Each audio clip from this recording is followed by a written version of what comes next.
take you home. Hello and welcome to the Help My Unbelief podcast, the number one Christian podcast designed for the unbeliever.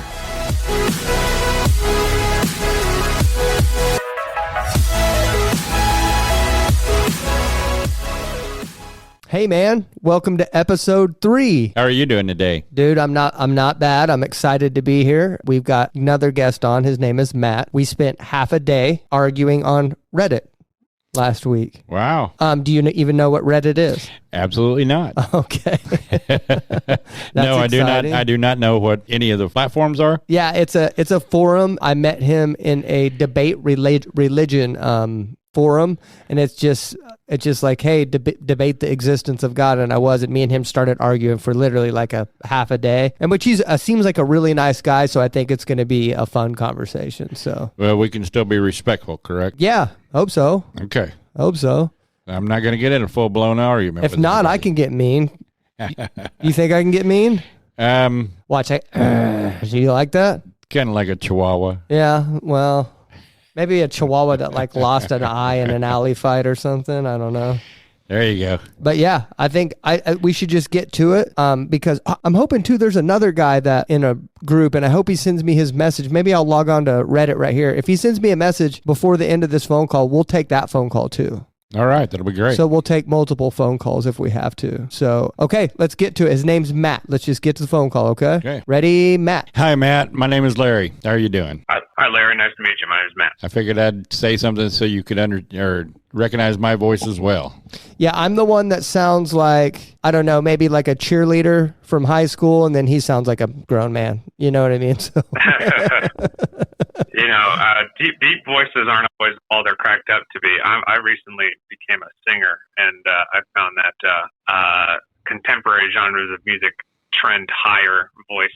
So trying to sing along to some of that stuff is very challenging for me. I found myself wishing I was that I had a tenor voice. Yeah, so I could sing in that range easier. So we're recording. We'll just go ahead and start. So you're a singer. Not like professionally. I started taking lessons about a year ago as part of, just one of those things I always wanted to do.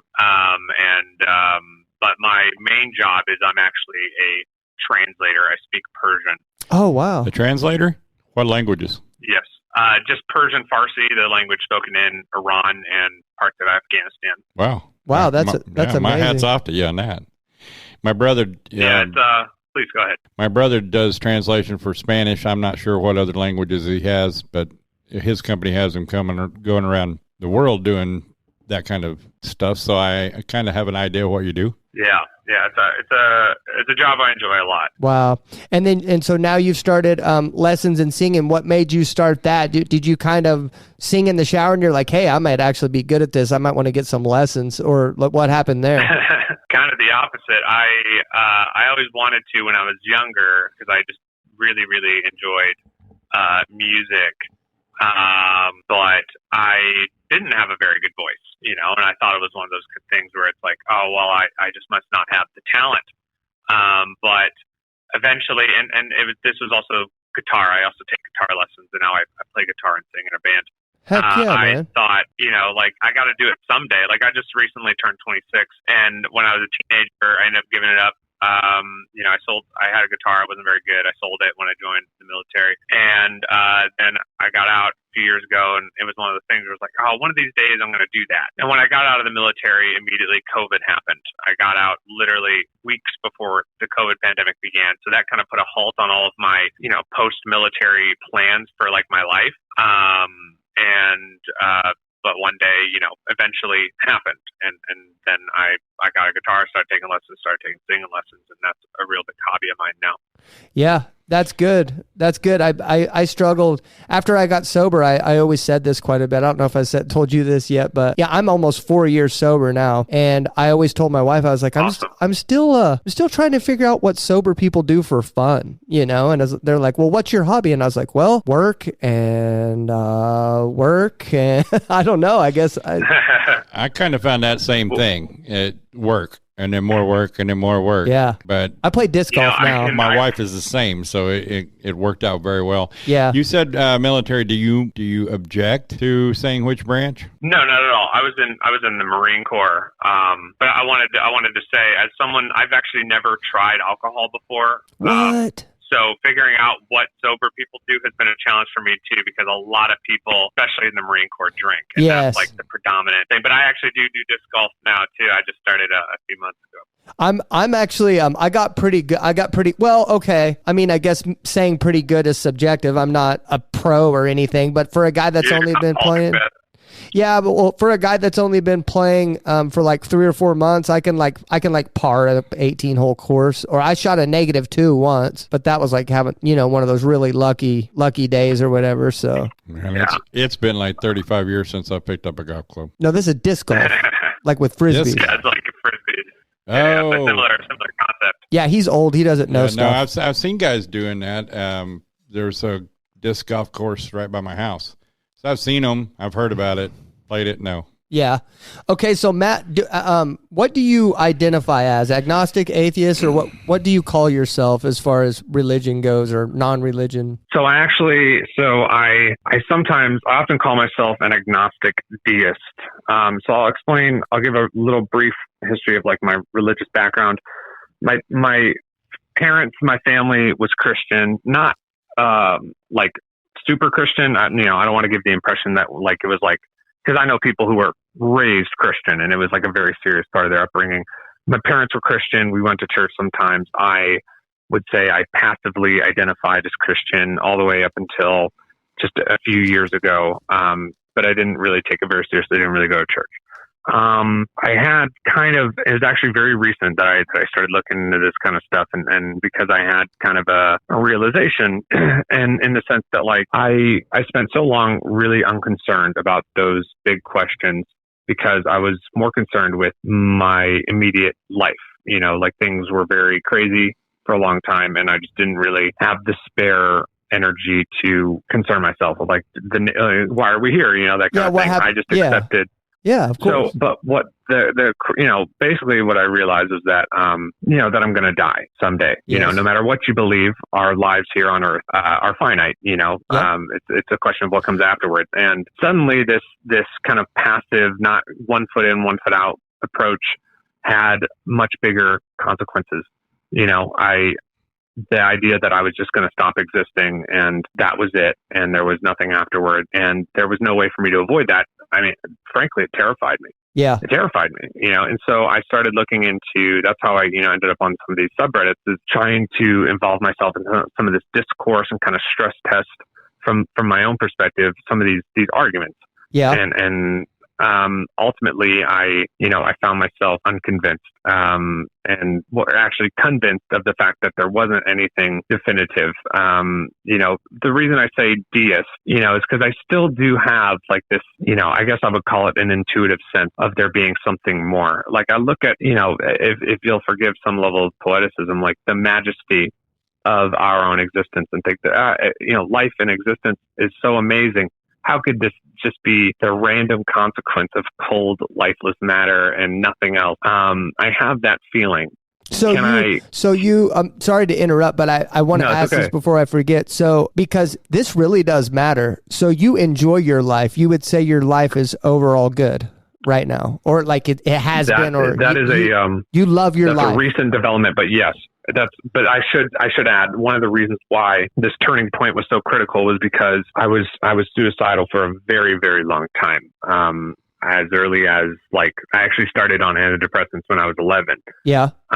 And I, just had a very, very miserable time for a long time. I thought, I would rather just not be here. And once I got to a point, thankfully, that my life, I would say now is very good, and that I am happy to be here, and I'm glad that I didn't, take the early out. Suddenly, that problem gets reversed, where now it's like, okay, well, it's great that I like this now, but this isn't forever. Maybe nothing is, and what do I believe about that? And then that's when I did some soul searching. But yes, I would say I like my life now. It seems like, in my opinion, like even just listening to people like Joe Rogan and stuff like that, because I'm an all-in Christian, but I still listen to, I guess, quotations, worldly, what people would consider worldly stuff. And it seems like, just by my personal observation, that people that generally love their life or enjoy their life find it harder to believe, or are less likely to believe in a God, than people that are having a very hard time. Why would you need hope, or hope in something to come turn it around, if you're already good and you feel like the source of your goodness is yourself? Does that make sense? That's just a personal observation I've made. I think it makes sense, and I'm sure that is true for some people. Some people, yeah. I can definitely say that that was not my experience. I was not more religious when I was in a dark place. It was actually more that what I was going through at the time shifted my focus away from the existential and towards the material and the personal. I was more concerned with trying to resolve the immediate issues than I was with, the meaning of it all. You're like, I have to figure this out. I have to figure this out, and then we can think about. I've got some some issues I've got to get squared away before I can think about that. Which that makes sense to me. That makes sense to me. And now that you're okay, you're kind of pondering the idea of whether God exists or not. Because, I mean, if what I believe in is true, then the afterlife is even better than this. Yeah. Does that make sense? So I think you're right to think about it. So that's where you're at. So you're kind of leaning towards thinking about it. So where are you at currently? Are you still in the sense of pondering it, or where are you leaning towards, or where are you at currently? So I think I'll never stop pondering it, but I do not believe. I don't believe in not just Christianity. I don't believe in any religion.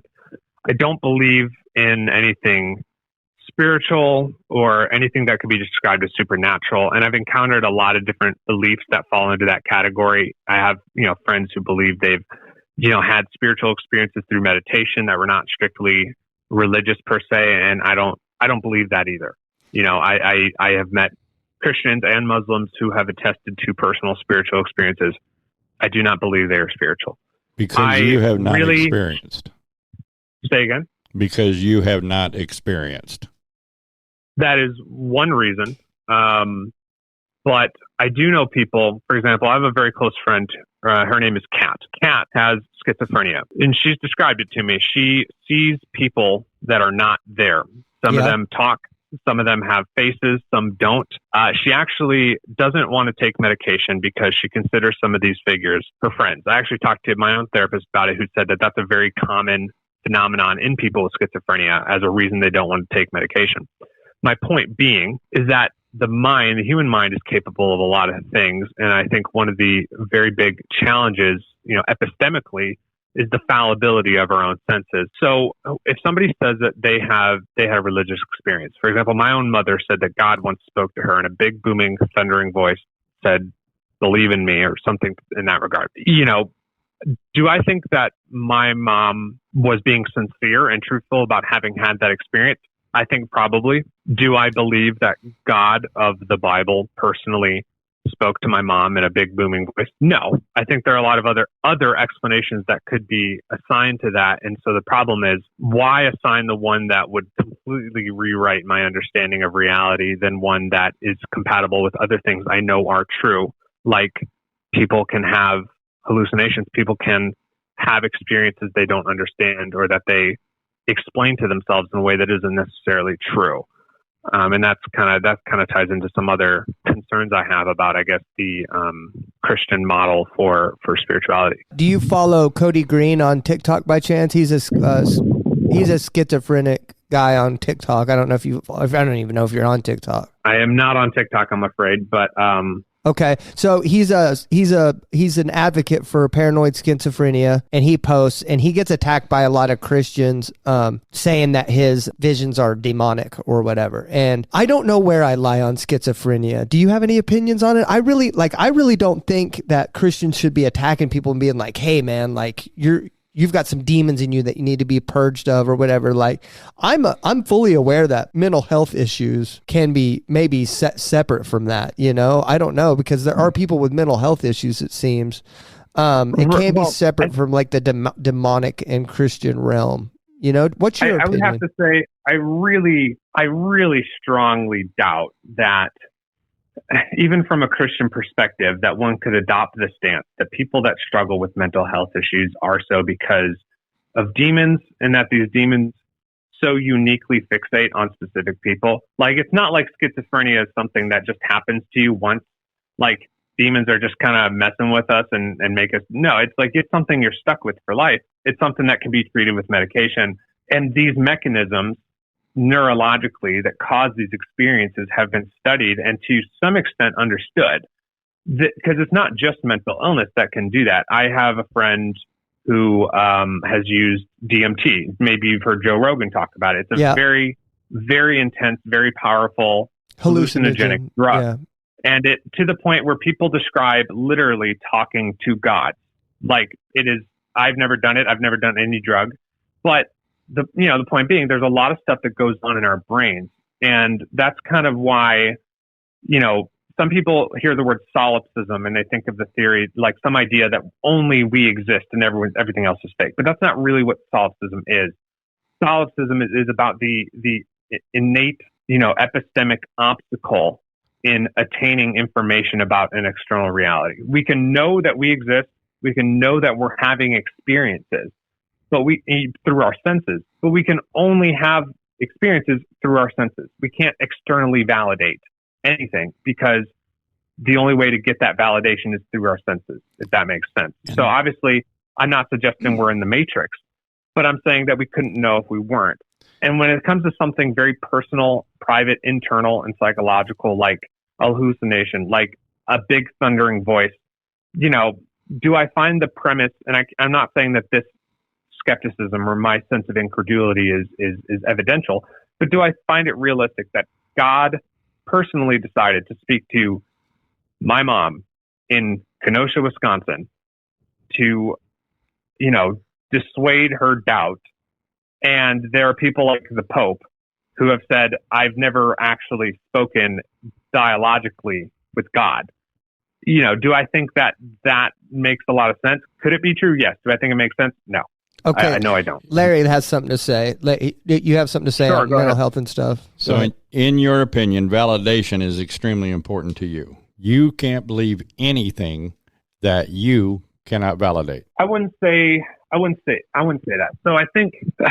So if I were to tell you, hold on. Yeah, I'm sorry.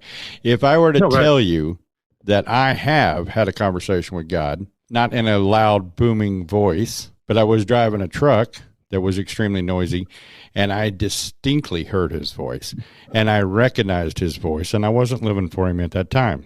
Matter of fact, I just lit a cigarette. Was it audible, Larry? Yes. Okay. So, yes. Now, did I hear it with my ears? I could not actually say that, but I know that I heard it through, and I knew and I recognized the voice. It's more in your spirit, though, right? Because I've never heard the audible voice of God. I talked out loud to the voice that I was hearing audibly. No, so I understand what you're saying too. And Matt, forgive us if we're kind of out. So I have heard the voice of. I'll tell my story of where I heard the voice of God, and it's not the voice of God because it wasn't like there was a voice speaking to me inside of a room. Like if my wife over there were to say something. So if you heard 14 voices, you could identify the voice of God? Because I heard 14 different voices of God? What I'm saying you just blew my mind with something, dude. Right. How did I know it was God? It's because it was a distinct voice and it still speaks to me. Bingo. Got you. Even though it's not what we define as audible. Because I had all these arguments with my aunt, my grandmother, my mom, every one of them about how do you recognize the voice of God? Because it seems like Satan and God uses the same voice in my head. Yeah. And it all sounds like me talking. Yeah. Right? This one, no. I immediately recognize it as Jesus. Immediately. Yeah. The one time that it was louder than the rest, and it was just the word no. Or was it stop? It was no or stop. I can't remember which one, but it was no or stop. So I had a dream, and I asked God to reveal the dream to me. And God started revealing to me a dream that I had, right? So I went down to a notebook, and I was going to write down the dream that I had, and then I heard a loud stop. And then the voice got quieter, and it said that the devil can't hear your thoughts, but if you wrote that down, he would know what the dream was. I was taken back by it because it was definitely something that I had never had before. And I don't have history of mental health issues or anything else like that. And that was kind of like the one time. Now, don't get me wrong. I believe, Matt, us Christians, I don't know, and I'm not saying us Christians to like divide me and you, because I have a really good friend, one of my best friends, if not my best friend, that is an atheist. So that's kind of like, I was thinking of something funny this week when I said that. I was like, I probably need to stop saying on the podcast that Steven's my best friend. It's kind of like if you're trying to prove you're not racist by saying like my best friend's black. My best friend doesn't believe in God. Yeah. But anyway, it's the truth that my best friend's atheist. And so we think we believe we have something called the Holy Spirit inside of us that guides us and guides us through our life. And we believe that we obtain that Holy Spirit by asking, right? And so we believe that this voice inside of us guides us throughout our life and helps us stay inside the will of God, because we, at least I think me and Larry both believe that just believing in God isn't good enough, but you actually have to do the will of God as well, complete the will of God in your life. Albeit it's not like something that we get guided like, hey, you should eat peas and corn for dinner tonight and stuff like that, but sometimes it's silent, but you have to learn how to identify that voice and then follow it, right? Yeah, I hear you. So, when it comes to validation, Larry asked me, do I consider myself unable to believe something that's unvalidated? And so I want to clarify, when I talk about like solipsism, there's a famous phrase in Latin, it's I think therefore I am. It's, cogito ergo sum. Yep. And so the point of that is that we can confirm with true certainty that we exist, because the basic fact that we are having experiences like circularly confirms it. It can't be avoided. What the exact nature of that existence is, can't necessarily be confirmed to that level of certainty.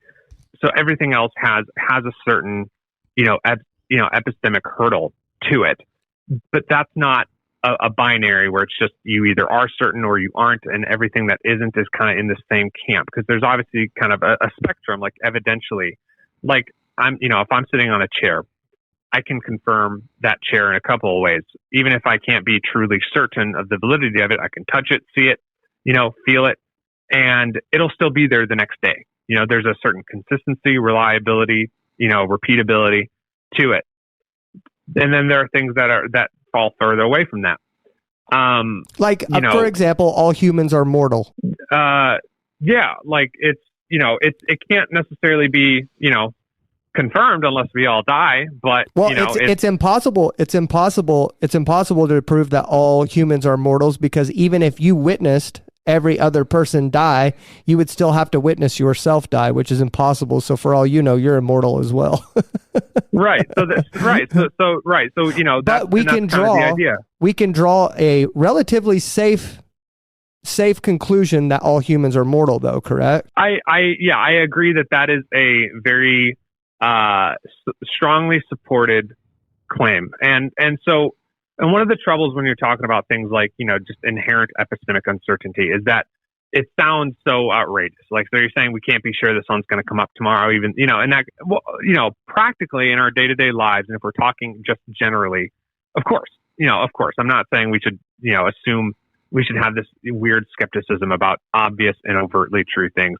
But, when we're talking about the big questions and how we engage with that, some of these principles, even if they don't necessarily apply to our day-to-day lives, I think they're super important. And they're super important to me because, and I'll say this plainly, I cannot tell you guys how much I hope you're right. I want you guys to be right so badly. Why, though? Why would you? Because there isn't an actual end. Because I don't want to die, and I don't want my friends to die.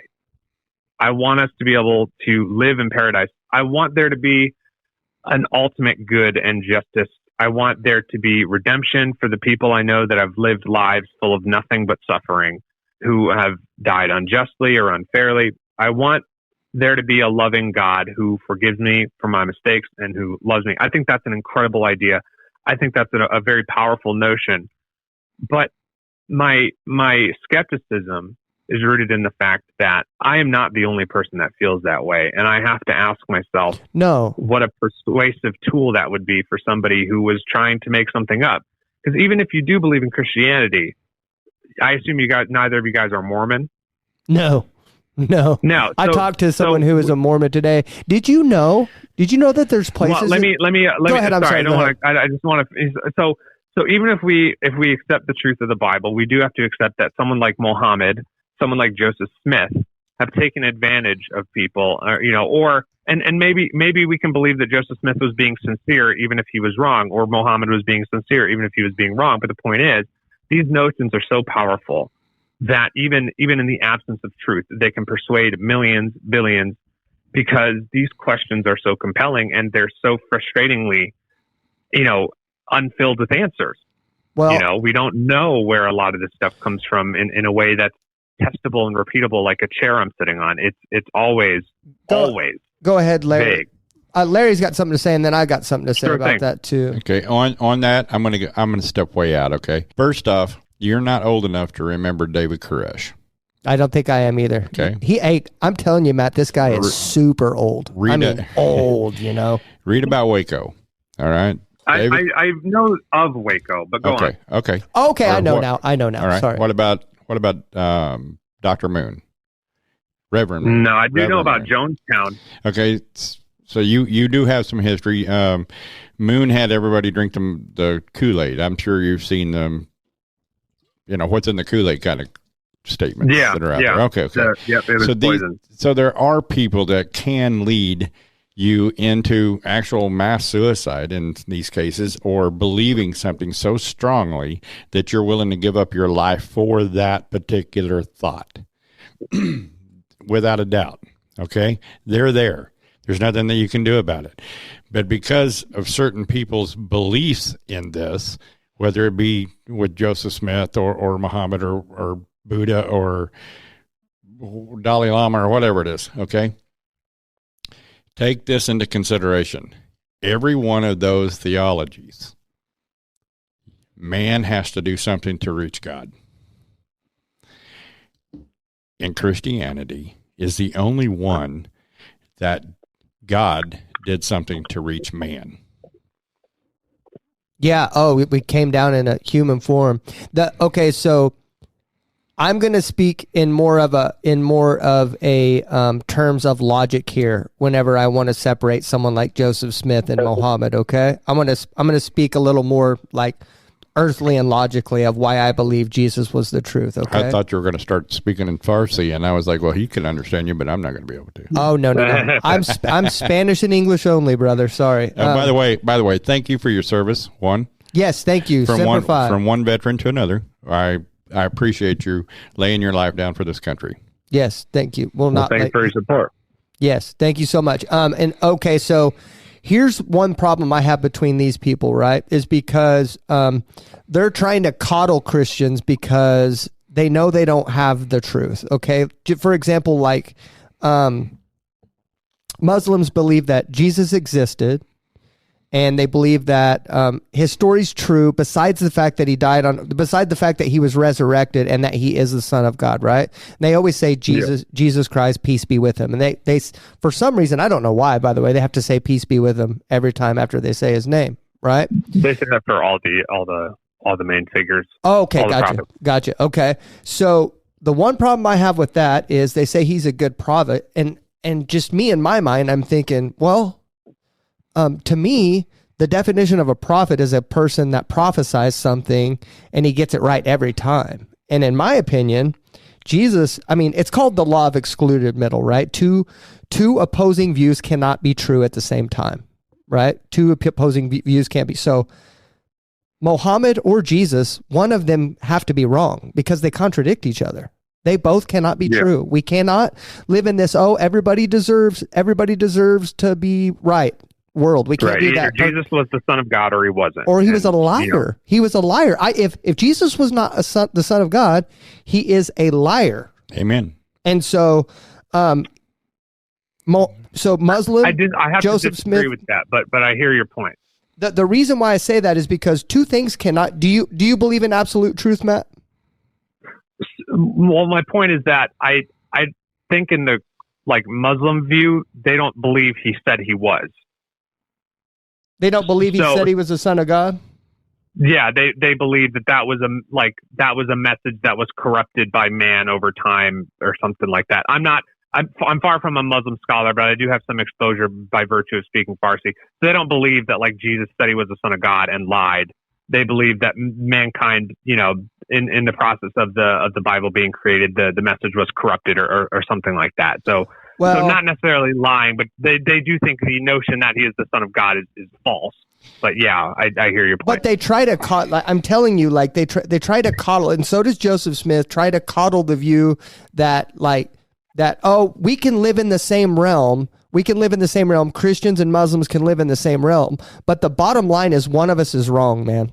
One of us is wrong. One of us is wrong. We both cannot be right at the same time. And man, you're talking about, I need to quit saying and us so much. Yes, I hate it.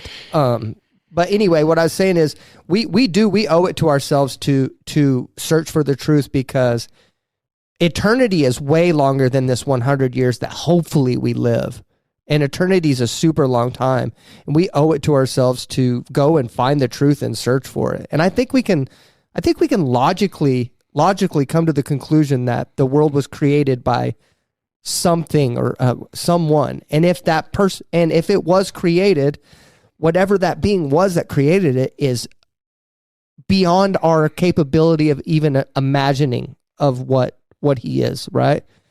And I believe it's God, and I believe the Savior of this world is Jesus, and I believe we can logically come to that conclusion, Matt. And I think sometimes our desire to be right and intelligent gets in the way of that. Amen.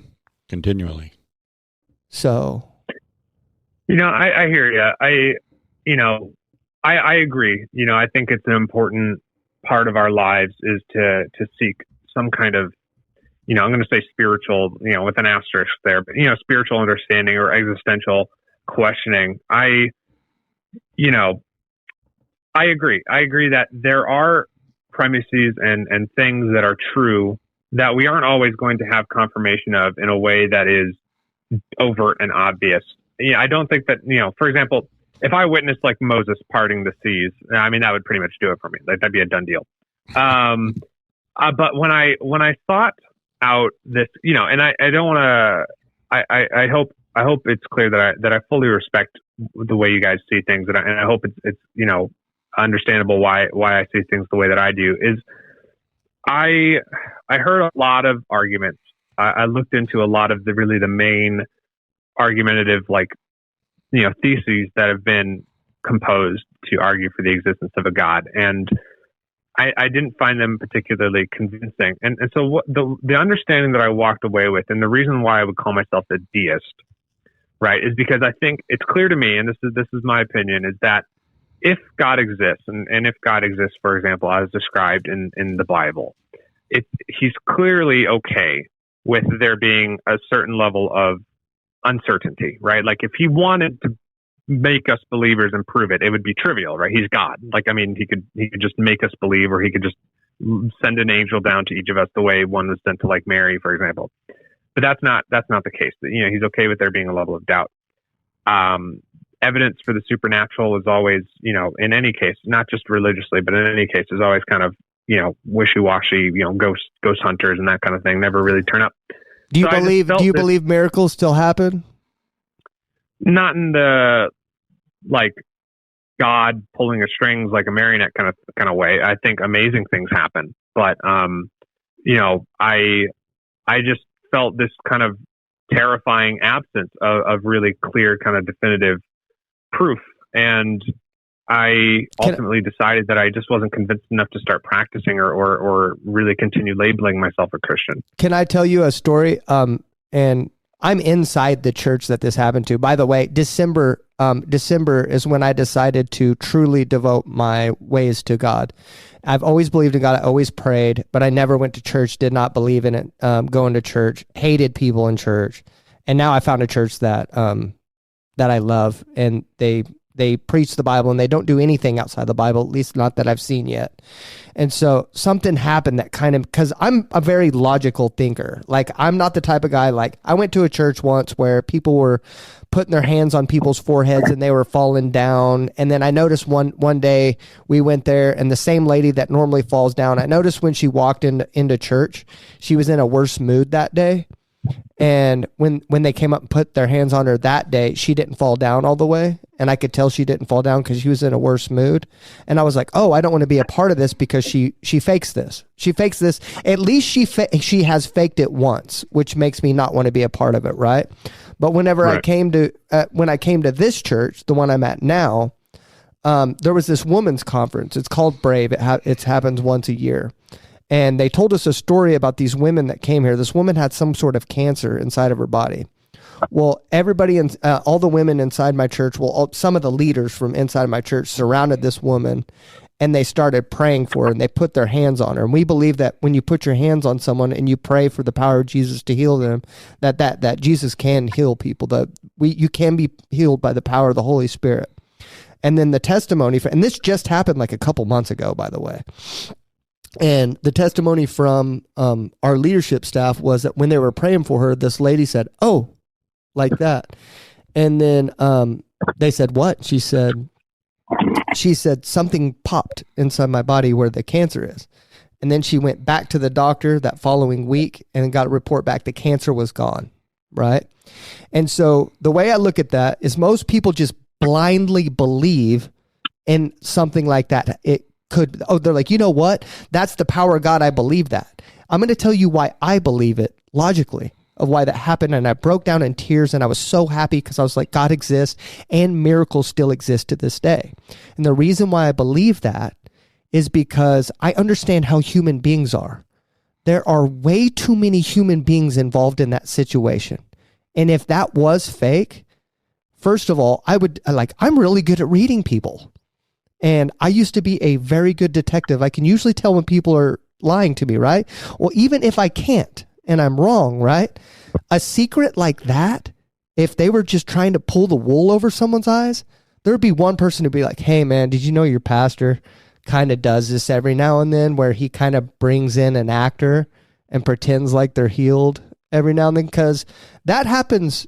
I wouldn't call it frequently in our church, but it happens not never. Say in the church, not our church. In the church. Yeah. Well, okay. So to me, I believe that woman got healed, and I believe she was healed right then, and I believe it was not coincidental. It's too much to be coincidental, Matt. You got to understand that, right? Logically. Yeah. So, so I want to say that I want to preface this by saying I always feel in these situations like a little bit bad because obviously I don't think you're gonna take it in this way because you reached out to me just to have this dialogue.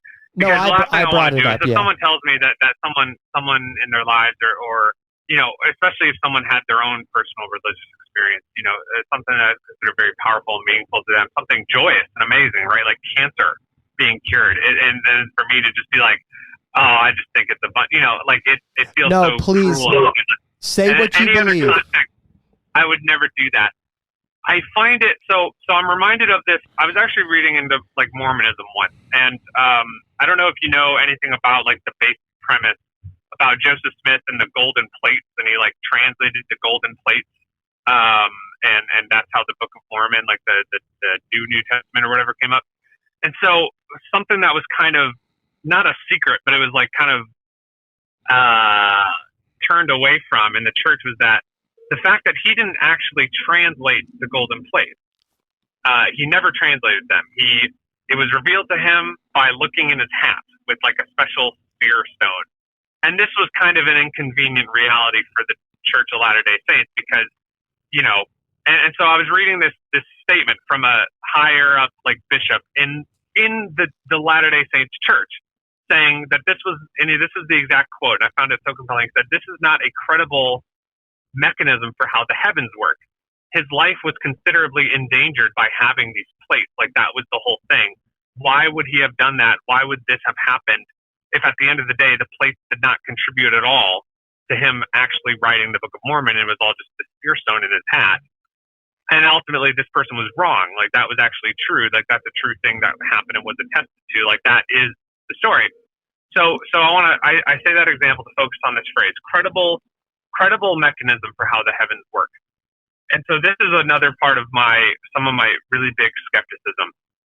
So you recall earlier I said that, there's clearly an acceptable level of uncertainty from the perspective of God if he does exist, because he hasn't decided to simply will belief upon us or very clearly and obviously prove it. And that stands in contrast to some of the miracles that are attested to in the Bible, which are not, I don't want to say subtle, right, but are not ambiguous in any way.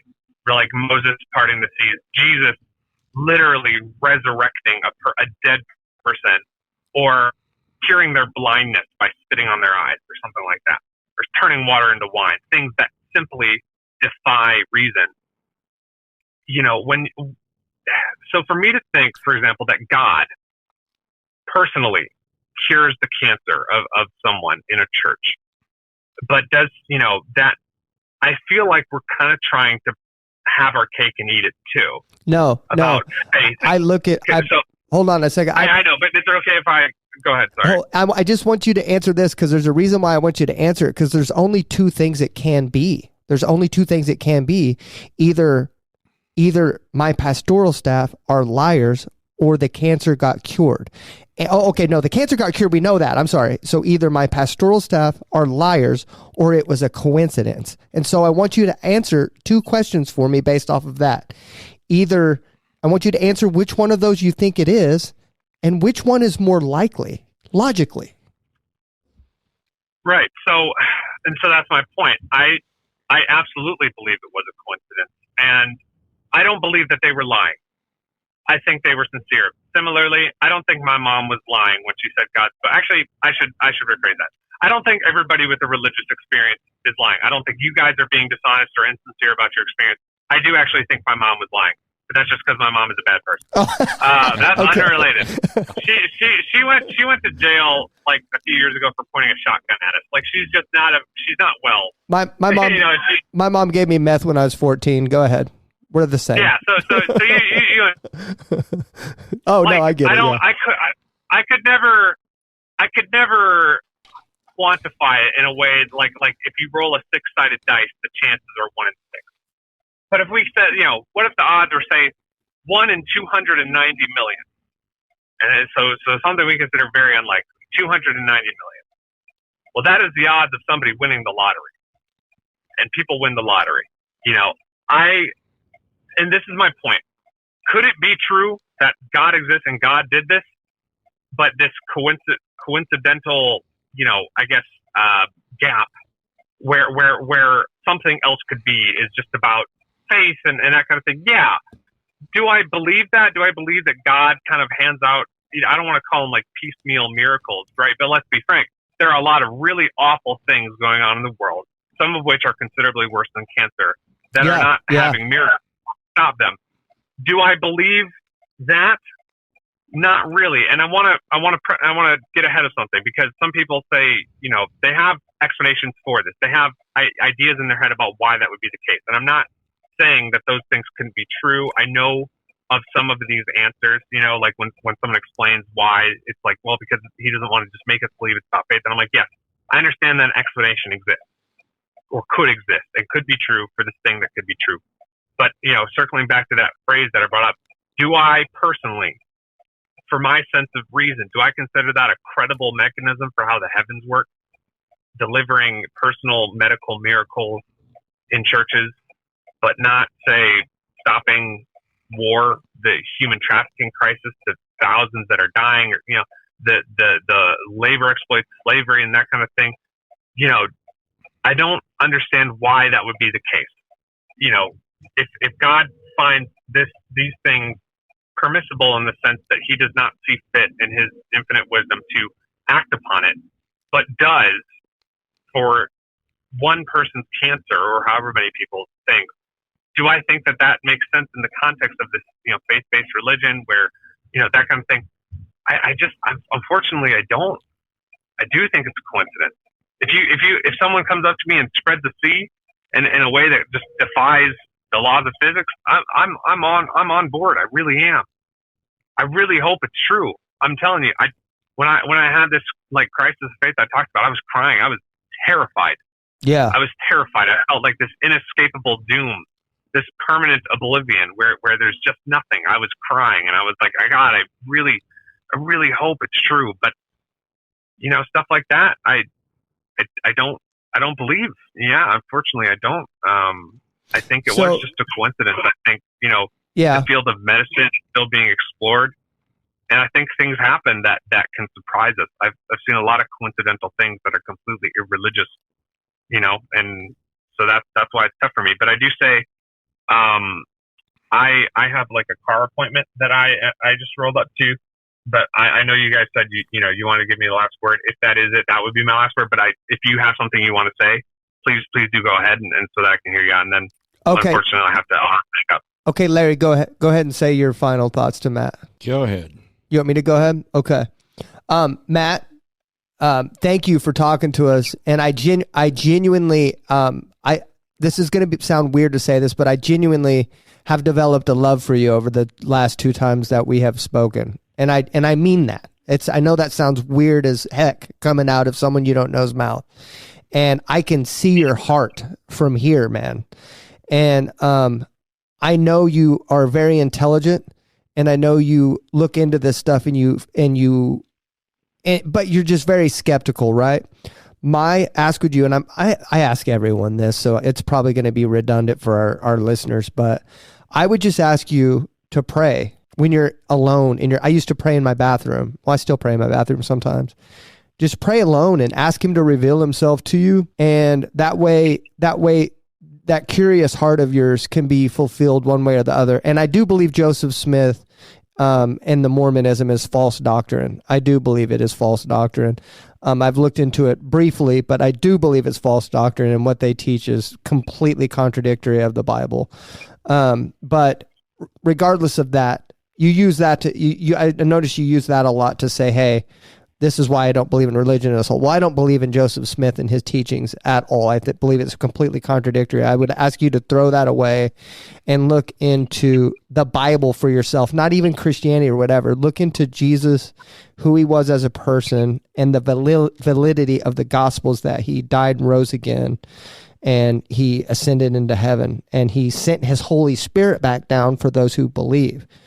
And I believe if you prayed for that, I believe you'd be shown the truth, because I can tell your heart's not hard, right? I can tell your heart's not closed off. I can see that. I can feel it. I can tell it's not closed. So, and you don't have to tell nobody. You don't have to call me back in 5 years and be like, hey man, your testimony from 2022 or whatever.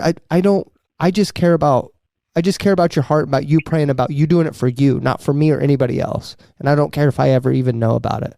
But I want you to at least try that for you, if that makes sense. Yeah.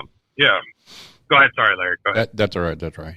Go ahead. I was just going to say, yeah, I appreciate that perspective. I will say I'm definitely aware. I don't believe in Mormonism. It was just, an example I wanted to bring up for that, for the sake of kind of explaining about, belief. And the second example was just that phrase that really stood out to me about how I kind of explained some of my feelings about it. But, I really do appreciate the conversation that we had. I hope that the contributions that I gave were, productive and respectful, because the last thing I want is to give the impression that I don't respect the way you guys see things. No, and I hope the same. Unfortunately, I don't. I hope the same about us too. I enjoyed it. We've gotten very lucky the last 2 conversations we've had to have very respectful people, and you're fun. I have very much enjoyed. Like I said, I do have a love for you. I've developed that, and hopefully to see you on Reddit. But Larry's got some closing thoughts for you. Because of your interaction with the Muslims quite a bit, what is their main thing in their religion? That's a complicated question. Unfortunately, I wouldn't say I have as good of an understanding of it. That it's really just about following God's word. The Quran, it's distinct from the Bible in the sense that the Bible, for example, you have the epistles, the Pauline epistles, which were written by Paul. Like they're Paul speaking to the Hebrews, to the Romans. Mm-hmm. The Quran, in their perspective, is the verbatim word of God. Every single line is direct dictation from God, and that's a very kind of different approach, and it's sometimes understated how big of a difference that is, because it kind of dictates some of their flexibility on certain things, and there's certain linguistic quirks that shape it. But it's really just about the Quran as the word of God, the prophet as his messenger, and the Quran being the way toward peace. Because Islam, it's called the religion of peace because phonetically, the word Islam, etymologically, it literally means peace. Not that I necessarily agree with that assessment, but of course. But go ahead. But the amazing thing is that they preach to annihilate all non-believers. They sure do. Okay, so kill all unbelievers. So what they're actually selling, to be honest with you, is hatred. Christianity sells love. I would much rather follow a God that his main hand is in love versus a God that has his main hand in hatred. 1. 2, whether you choose God, Jehovah, or whether you choose the other, Muhammad. Yeah. Nah, it's actually Allah. Allah. Yeah, sorry. Allah. Sorry. But Muhammad was the prophet. Muhammad was the prophet that wrote the... Am I correct? Arab Christians also call God Allah. That's just their word for God. Right. Gotcha. Am I correct in my assumption, which is strictly an assumption? Muhammad was the prophet that wrote the Quran. So Muhammad verbally dictated it. He was not thought of as being someone that could write to that extent. It was compiled based on recollection of what he said by his followers in the years following his death. That's fantastic. Okay, yeah. Now I'm gonna use that, and then I'm gonna say this: God used several prophets to write the Bible. All of the word is breathed by the Holy Spirit, whether it be Old Testament or New Testament.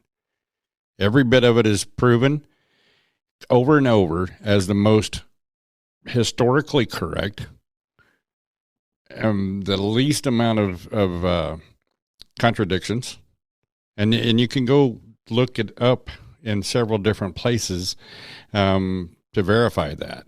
They have tried so many different times over the years that man has been here and the Bible has been here that they've tried to prove it infallible, and each time they try, they fail. Each time that they try to prove that Jesus never existed and or was not the Son of God, they can't. And I strongly suggest, just for laughs and giggles for you, A Case for Christ. It makes a great movie to actually watch just for food for thought. Okay. Gotcha. It really opened up my eyes quite a bit because I didn't really pay that much attention to atheists.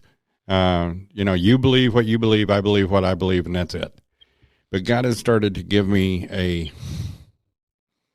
love for the unbeliever because, man, the time is down to the wire.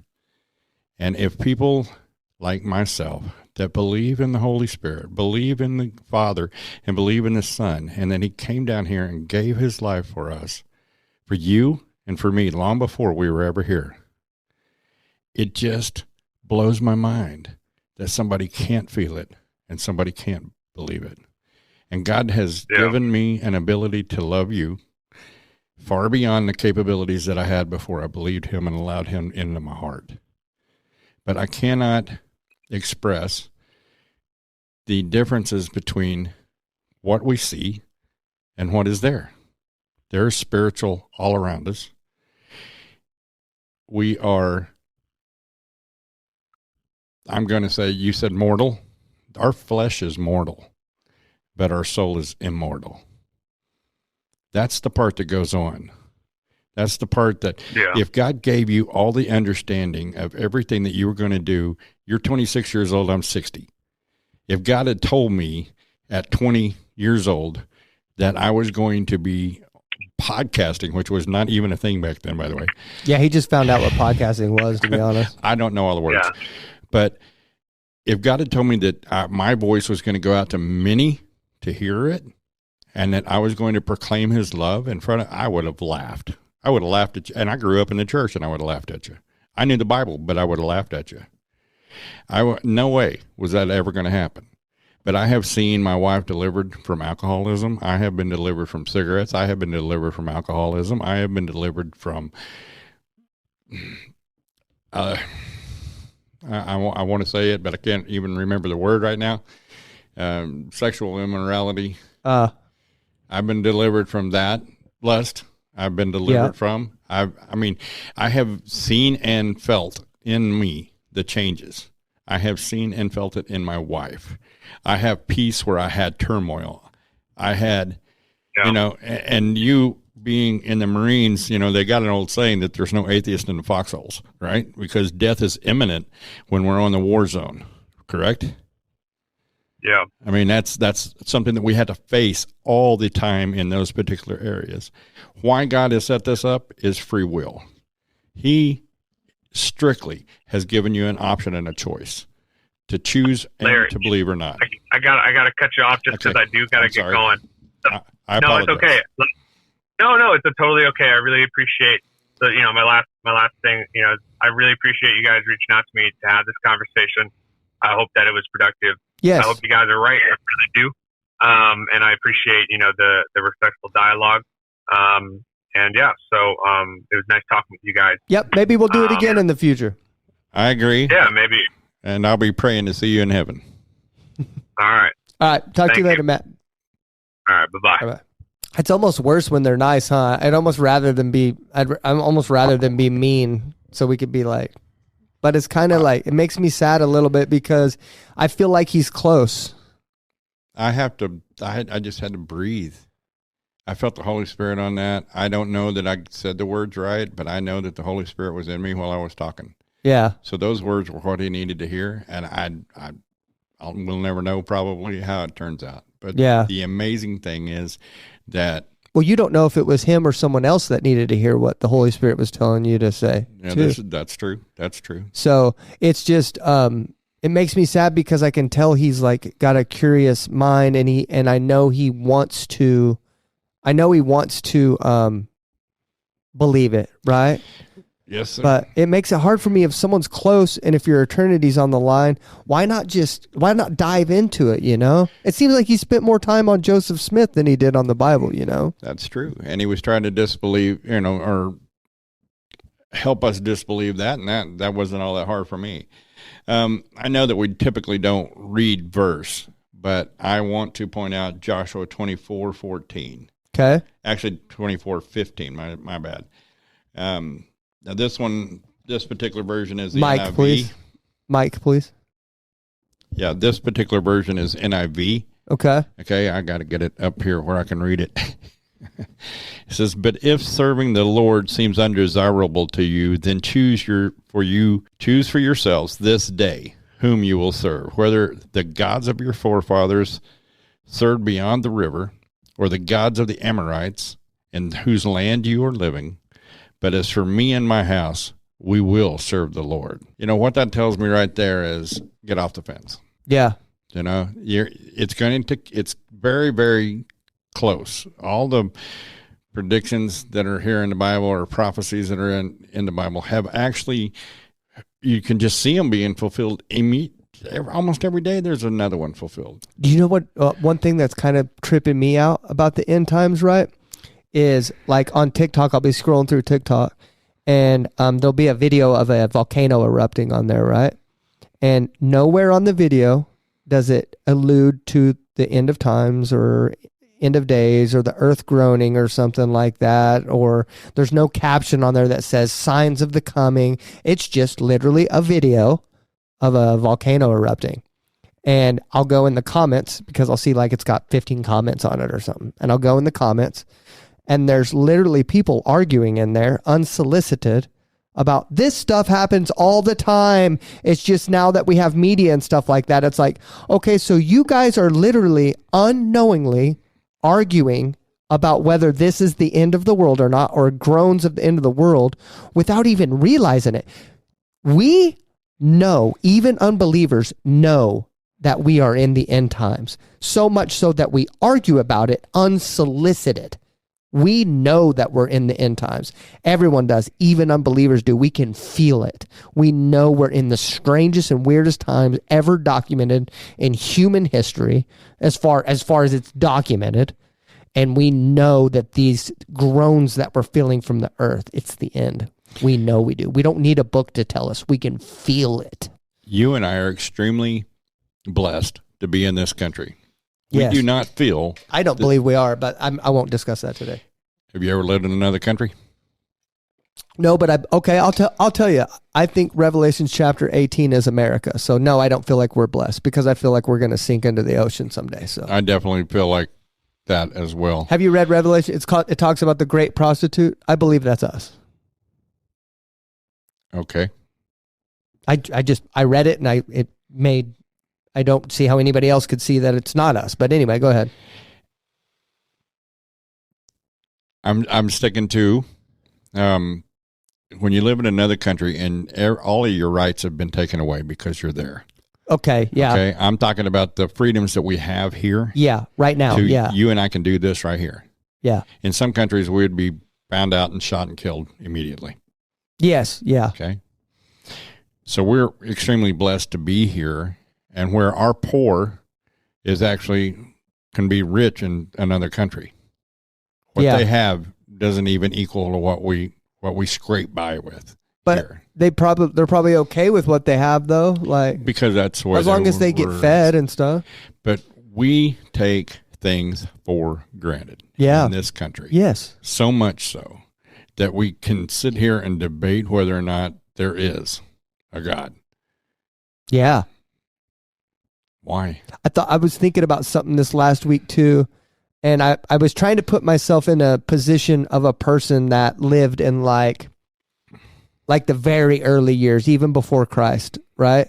And like how ridiculous it must have been what about the first person that believed that everything came from nothing? Like back then, probably everybody was like, what? Because if you just came on this planet and there was no evidence or history of how let's say one day you woke up and your memory was erased, and then nobody else existed, right? It was just Larry, and you woke up and your mind was erased, right?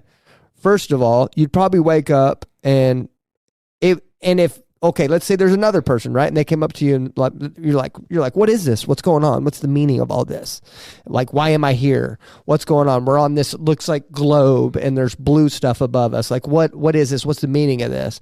And if a guy came up to you and was like, man, this all just happened, your first thought would probably be like, okay, come on now. What are you smoking? Because I just put myself in that position. My point is like, I feel like atheism has become more popular later. Like it used to not be that popular because the thought that everything came from nothing is just it's ridiculous. Look at the father of confusion, Satan. Yeah, he's gaining a foothold. Yeah, confusion. It's everywhere. It's in our sexuality. It's in our thought process. It's in what we believe. It's in what the government does. Just confusion on every level that you can possibly get to. And you can start an argument with a man over a college football game. Yeah. You can get so angry that you kill people over that. It's mass chaos here. I can't imagine living in another country where there is not as much control as there is here. Yeah. And at the same time, the lack of control, because it's kind of filtering in here. The world at the end, Jesus said straight up, it'd be the same as the times of Noah, where things were running rampant and there was lawlessness. And that was the main thing, was lawlessness. Everybody did as their own desire.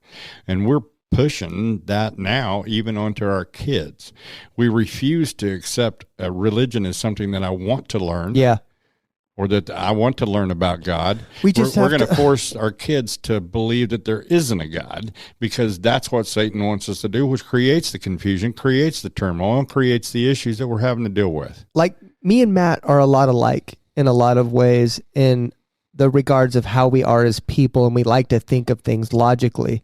But where we start to differ at is where I do not understand logically how he can explain to me that that woman that got healed in this church here was a coincidence. Like, she heard the pop right then. Okay. Now you can, like, I got very emotional that day when Pastor Martha came up here and started telling that. I'm probably fixing to get emotional right now, but she started telling the story of that, came in between worship about how that happened. And right then, because my brain works like because I was a detective before, when you tell me something, the first thing I do is I process whether you're telling me the truth or not. That's the first thing I do. I can't help it. It's just something that happens automatically. And I start processing what she's saying, whether it's true or not. And immediately I knew it was the truth. And the reason why I knew it was the truth is because these people I've gotten to know, and I don't see any reason of why they would lie, right? And even more past that, even if they did, somebody would tell their friend or something, and then it would spread around that this church was creating these scenarios You that way can't more. keep a secret that long. You can't. Like, Not when you have multiple players. it's no. true. And so, but he said it's a coincidence. And that's where I would rather you tell me that you think they're liars, because it's not. There's, like, you're telling me that pop she felt was most likely the cancer being cured right then, when she was standing right here, when they were praying for her for that cancer to be removed. You're telling me That's quite a coincidence. You're telling me that was a coincidence. That's where me and Matt start to go, like, hey, we're starting to, like, Matt, I think you're a logical person, and I think you're very smart. But when we get right there to coincidence or it being a miracle that she was healed right here, right then, that's where I start to break down and be like, hey, we have to go a long way around to prove that God doesn't exist and that he's not here and that he's still doing miracles today. I don't know why he allows evil. God allows me to suffer. We were talking about that today. Mm-hmm. God allows me to suffer right now. And sometimes I ask him why. It's like, I am being your servant right now, but maybe I'm not too. Like, I'm being your servant. Why do you allow me to suffer? And I don't get answers from him. And sometimes it frustrates me, but I love him and I know he's there, and I'm going to continue to pursue a relationship with him because he's our creator. That's what he wants. Does the jeweler love the silver or the gold as he puts it in the fire and purifies it? Does he love it? I don't know if he loves it or not, but he knows if he doesn't do something with it, it's not going to make him any money. Yeah, right. But I mean, I don't know how to do that. But as we go from purity to purity, right? Yeah. The refiner's fire is mentioned in the Bible. And there was an interesting story that I come across that a person asked the refiner, how can you tell, he explained the whole situation to him and the whole process. And he heats it up and he melts it to burn off all the impurities. Well, how can you tell when the impurities are completely burned off? When the actual refiner said, when I see my face in it.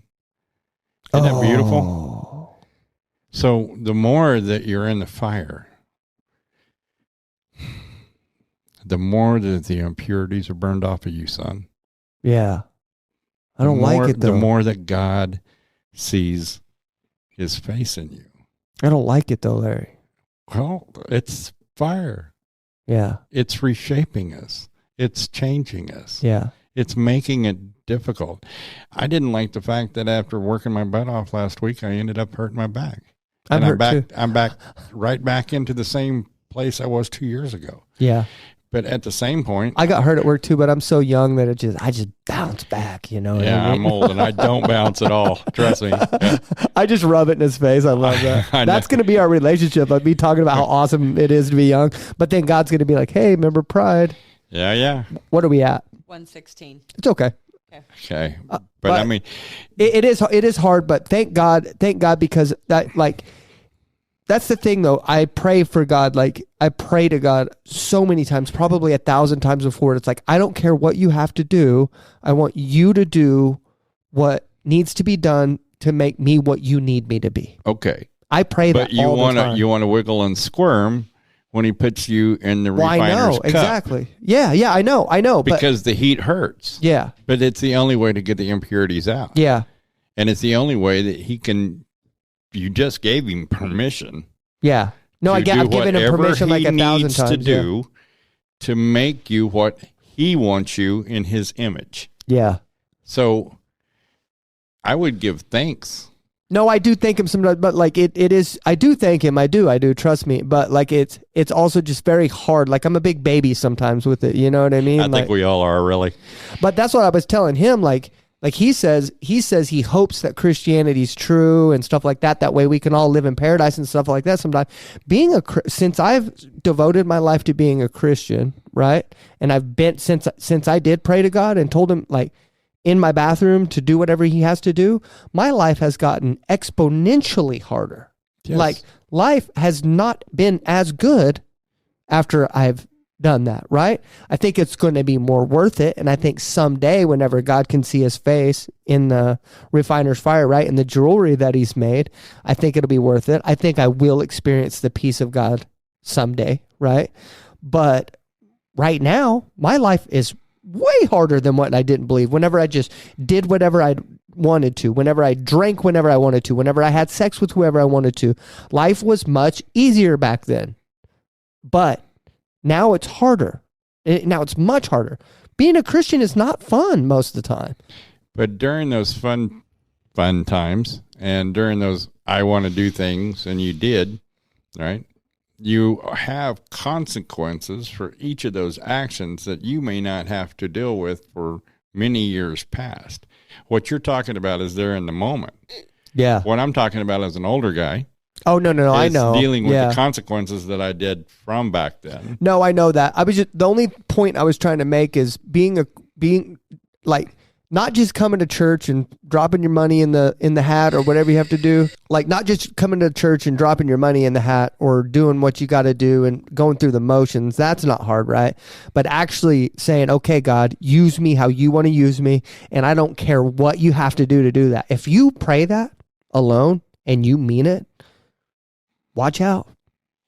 Because here he comes. God's a good God. You stand at that door and knock. He will open that door. And when he opens that door, if you haven't been following him and you're older, your life's most likely going to be hard for a long time, because you're probably not going to get it at first. And you're going to be like, oh, God, why? Why are you doing this? Because, like, I thought you were a good God. And it's like, no, he's going to use you, but he's got to get to where he can first.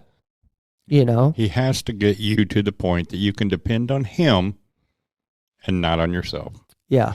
You're still at that point of all the things that I do to do this. Oh, no. You know, and when we're at that point, hey, man, it's great. You know, I was a hard worker. I made a decent amount of money. Yeah. I was.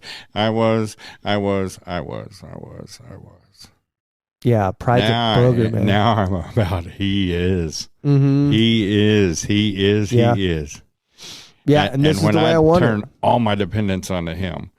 That where if I get up without pain in the morning, it's because he has me get up without pain in the morning. If I get up with pain, he's trying to show me to slow down. Yeah. God put me on my back for the last 2 days for a reason. Apparently, I needed rest.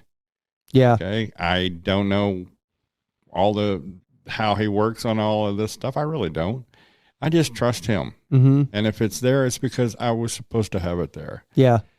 You know, I'm not the Amen. controller of it. I give all my control over to the Lord each and every morning. I'm still working on it, but we're going to get there. We know we will. So next week we have an actual in-studio guest. His name's Heath, correct? Yes, and he's actually a longtime friend of mine. I've known him for 10, 12 years. And Heath is more of an agnostic, leaning towards God exists, but man, we'll see. And we'll get his story next week, right? Right, but I so look forward to having him here. Yeah, so it's going to be our first in-studio guest, and we are excited to have Heath here.